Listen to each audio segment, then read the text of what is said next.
He was the maintenance guy. The one nobody looked at twice. His name was Gordon Flett, and he had worked at Ridgemont Medical Center in Hamilton, Ontario for 11 years without anyone learning that fact on purpose. They learned it the way you learn the name of a street you've driven down 1,000 times, not because you tried, but because eventually it just stuck. Gordon. The one with the gray coveralls. The one who showed up before the lights came on and left after most people had forgotten to say goodnight. He was 53 years old, medium height. A face that had been weathered by something, not the cold, though the cold had done its part, but by the particular kind of years that accumulate quietly and don't announce themselves. He kept his hair short because it was easier, not because he cared about it. He had a small scar above his left eyebrow from a fall off a ladder 8 years ago. Nobody had ever asked about it. Gordon ate his lunch in the basement near the utility corridor that smelled like pipe sealant and old concrete. Not because he was hiding, he just preferred it there. The noise upstairs, the carts, the overhead announcements, the particular frequency of a hospital in motion, it didn't bother him the way it bothered some people. He had just always found it easier to think when the walls were close. He had a daughter named Lily, who was 7, and she lived with him in a rented house on Gage Avenue North that needed new window seals and had a kitchen tap that dripped unless you turned it a specific way. He had learned the exact angle without thinking about it. Lily had not. She still called for him every time the dripping started, and he always came. Her mother had died when Lily was 2, an aneurysm in the middle of a Tuesday afternoon while she was folding laundry in their bedroom. Her name had been June, and she had been 31 years old, and Gordon had not spoken about her death with anyone other than his sister and his family doctor, and only then when it was necessary. That was 5 years ago. He had kept going. That was the only accurate way to describe it. Not thriving, not breaking down. Just the particular motion of a man who has decided that stopping is not something he will allow himself. The Christmas party at Ridgemont was held in the 3rd-floor atrium every year on the last Friday before the holiday break. It was organized by the Volunteer Social Committee, which was mostly run by a woman named Diane from Human Resources, who had strong opinions about centerpieces and printed the name and tags herself on cardstock that she laminated the night before.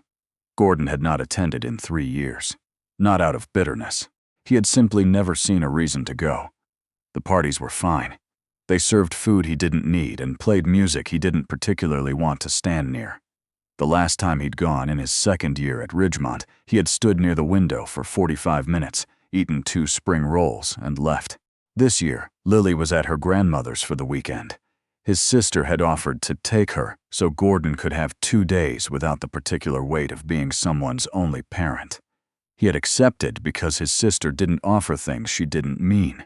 So the house on Gage Avenue was quiet, and the party was happening, and Diane had left a laminated name tag on his locker 3 days in a row with a post-it note that said, "We'd love to see you, Gordon," in handwriting that was rounder than her voice.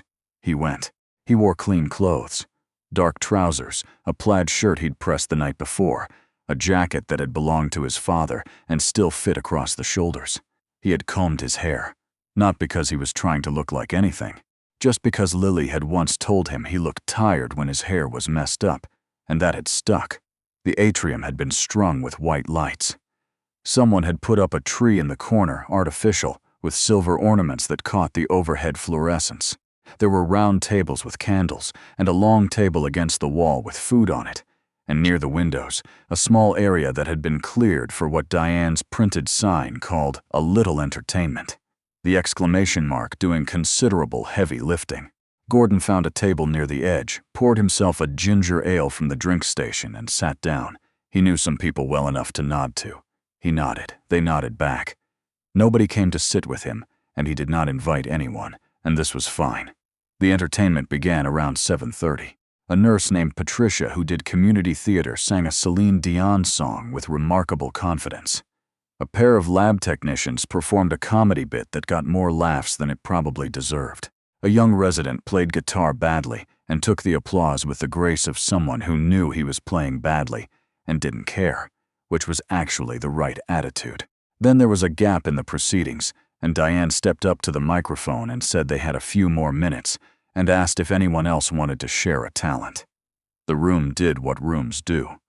the particular silence of people hoping nobody looks at them. Then, from the table nearest the drink station, a voice. "What about the maintenance guy?"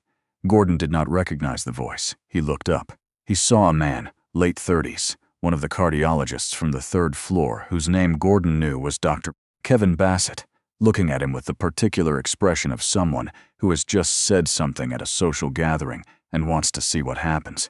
There was a small ripple through the nearest tables. Not cruel, exactly. More the way a room responds when something unexpected is introduced. A quickening, an alignment of attention. "He's been quiet all night," Bassett said, louder now, finding his footing in the reaction. "Maybe he's hiding a secret talent." He said it the way men like him said things at parties, with a smile attached that was meant to indicate lightness but was doing something else underneath. The tables near Gordon turned. He felt it more than saw it, the particular shift of a room reorienting itself. He looked at his glass of ginger ale. He looked at the microphone stand, 20 feet away. He thought about Lily, who would have told him to just do it, because Lily found most things in life to be simpler than adults made them. He thought about June, who had heard him sing in their kitchen every Sunday morning for 9 years and had never once told him to stop. He set his glass down. He stood up.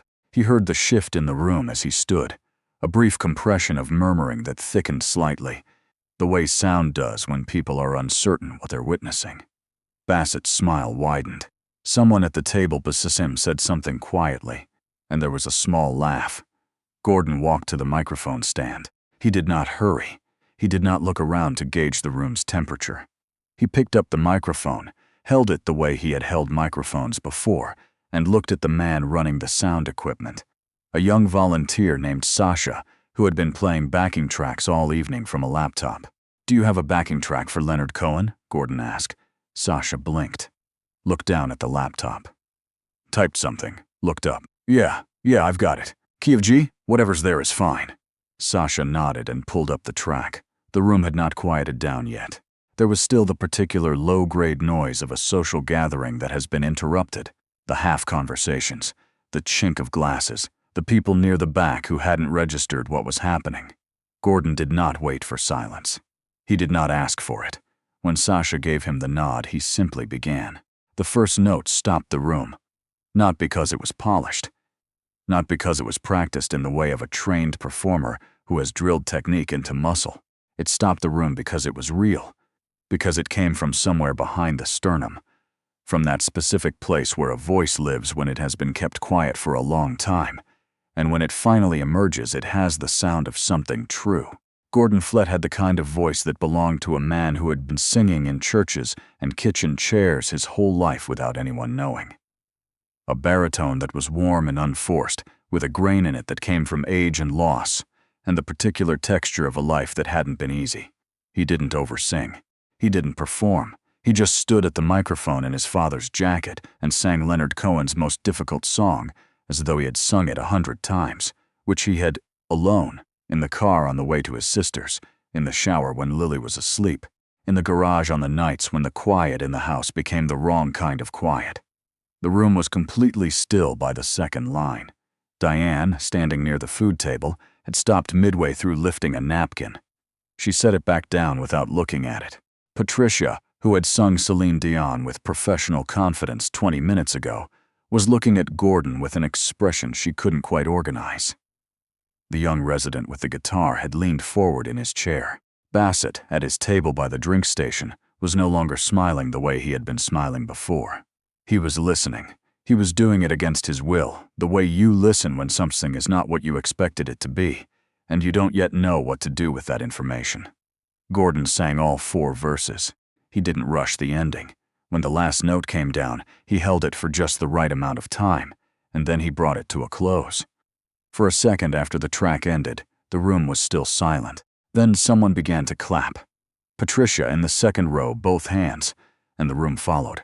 And the applause was the particular kind that happens when a room is surprised, and also a little ashamed of being surprised. It was full and genuine, and it went on longer than applause usually does at hospital Christmas parties. Gordon nodded once, set the microphone back on the stand, and walked back to his table. He picked up his ginger ale. He drank some of it. Diane came over almost immediately. She was a woman who was organized in her emotions the way she was organized in other things, but her face at that moment was open in a way it probably wasn't most of the time. "Gordon," she said and stopped. She seemed to be editing something. I had no idea. "It's just something I do," he said. "Where did you learn?" "My mother," he said. "Church choir, since I was 8. Diane nodded like this explained something, though Gordon suspected it only explained the technical part of it and not the rest. Other people came by. Patricia, who shook his hand with both of hers and said he had ruined her in the best possible way. Sasha, who asked if Gordon had ever considered doing anything with it, and seemed genuinely startled when Gordon said no. A few nurses whose names he didn't know, but whose faces he recognized from 11 years of corridors. He stayed another half hour. He had 2 more ginger ales and a plate of food he didn't finish, and a conversation with a porter named Maurice, who had apparently been a bass guitarist in a band in the 90s, and who said to Gordon without ceremony, "You've been holding out on us." Gordon hadn't known what to say to that. He still didn't, later, when he thought about it. Bassett did not come over. Gordon noticed this without feeling anything particular about it. The man had been on the other side of the room for the last part of the evening, involved in a conversation that required him to face in a different direction. Gordon did not require an apology and was not waiting for one. He had met men like Bassett before. They were not the worst kind of men. They were just men who had learned to fill space with other people's discomfort and had never had a sufficient reason to stop. Gordon left at 9:15. The party was still running. He zipped up his jacket in the elevator and walked through the lobby and out through the side door he always used, the one that led to the staff parking lot. The air outside was cold in the way that Hamilton in December is cold. Not cruel, but complete. It had been snowing lightly, and the parking lot had a thin layer of white on the cars nearest the building. His truck was at the far end, under a light that flickered once and then held. He sat in the truck for a moment before starting it, not to process anything. Just the way you sit in a vehicle before you drive, when the evening has been longer than expected. He thought about calling his sister to check on Lily. He decided against it. Lily would be asleep by now, and his sister would tell him nothing had changed, and he already knew that. He started the truck. The heater came on with the particular rattle it made in winter, which he had been meaning to have looked at for 2 years. He let it run for a minute the way the older engine needed. On the drive home, he passed the Tim Hortons on Upper James, where he stopped sometimes in the mornings. It was open. The lights inside were yellow and flat, and the parking lot was half full, and there was a woman at the drive-thru with her window already down, her arm extended with a card in her hand before she had even reached the window. He didn't stop. He drove home to Gage Avenue and let himself in through the side door, the one with the lock that needed the key turned twice. The house was quiet in the way that houses are quiet when children aren't in them, a different kind of quiet than the other kind. Not the wrong kind. He hung his jacket on the hook by the door. He turned the kitchen tap the specific way. He put on the kettle. While he was waiting for it to boil, he stood at the kitchen window and looked out at the backyard, which was small and had a fence that listed a little on the left side and would need to be addressed in the spring. Under the light from the kitchen, the snow in the yard was clean and unmarked, the way fresh snow always is before anyone walks in it. He made his tea. He sat at the kitchen's table, which had a ring on it from a mug Lily had set down without a coaster for 3 years running, and he thought about nothing in particular. The party would be talked about at Ridgemont for a while. He understood that. People would mention it in corridors, and he would nod, and that would be fine. Diane would probably ask him to sing at next year's event, and he would probably say yes, and it would be a different kind of thing once it was expected. But that was next year. Tonight the tea was hot, and the house on Gage Avenue was holding the silence the way houses do when they know you need it, and Lily would be home by Sunday afternoon, and he would have the window seals looked at in March, and the tap was not dripping. Gordon Flett sat at his kitchen table and finished his tea, and that was enough.